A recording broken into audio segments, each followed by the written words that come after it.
Assume that three perfect polarizers are placed in sequence and receive incoming light from one side. The first polarizer has its optic axis oriented vertically, the second is oriented 30 degrees to one side of vertical, and the third is oriented horizontally. We'll use these rectangles to represent each one of the polarizers, the first of which is oriented with the polarization axis vertical. The second one is oriented 30 degrees away from the vertical, and the last one is oriented horizontally. The effect of a polarizer is to pass only the component of the electric field that is parallel to the axis of the Polaroid.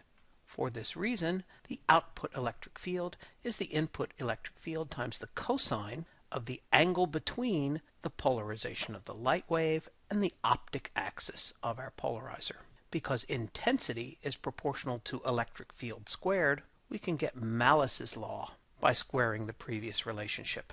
In the problem at hand, we're going to have a light intensity that enters the first polarizer of I0. Because this is unpolarized light, all possible values of delta phi exist at one time or another. Therefore, we need to use the average value of cosine squared. Cosine squared has a maximum of 1, a minimum of 0, and so the average value of cosine squared is a half, meaning that the intensity leaving the first polarizer is going to be the intensity entering this polarizer times a half. For the second Polaroid film, the intensity exiting there is equal to the intensity entering there times the cosine squared of the angle between the light polarization and the Polaroid. Since the first polarizer left the light vertically polarized, this angle will be 30 degrees. Finally, the intensity leaving our last Polaroid will be the intensity entering that Polaroid, I2, times the cosine squared of the angle between the light polarization and the Polaroid. Since the light polarization is 30 degrees off the vertical, this makes it 60 degrees off the horizontal. In part A, we're asked what fraction of the incoming light gets through the first polarizer, and since I1 was I0 times a half, the answer is 50%. Part B asks for the fraction of the incoming light that gets through both the first and the second polarizer. This is the expression that we had for that quantity before.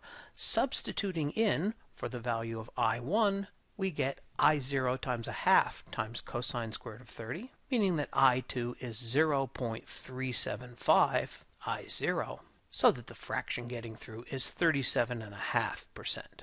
Coming through the first, second, and third polarizer is an intensity of light I3, and according to the previous formula, this is I2 times the cosine squared of 60 degrees. Since I2 was 0.375 I0, we'll get the final result for I3 as being 0.09375 I0, or an overall fraction of 9.4%. We are then asked how much light would get through if the second and third polarizers were exchanged. The answer to this is simple. Exiting the first polarizer, the light will be vertically polarized, and none of this light gets through the horizontal polarizer, and therefore the answer to this problem is 0%. Next, we are asked which way are the polarizers in your sunglasses oriented.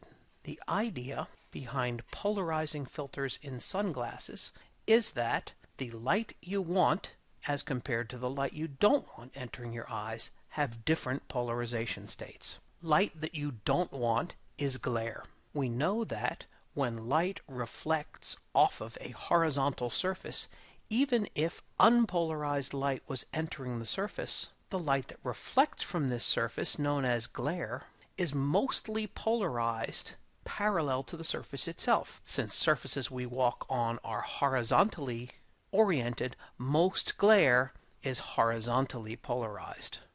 So in order to cut the glare, we use an orientation of the Polaroids inside our sunglasses that removes horizontally polarized light. Finally, we're asked to explain how polarizing glasses are used to view high-quality 3D movies. The answer to this question has to do with how humans perceive the world to be in 3 dimensions. If we view a human head from above, we will have one eye to the left and one eye to the right. Each of these eyes, when looking at a particular scene, will see that scene from a different perspective. Our brain is then able to take these two images from two different viewpoints and use them to judge distances to any given object that might be viewed.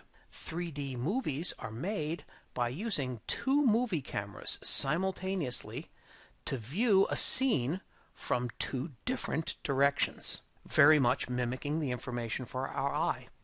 If only we were able to take the information from one of these movie cameras and transmit it to one eye, and the other movie camera and transmit it to the other eye, we would then perceive the movie as being in 3 dimensions.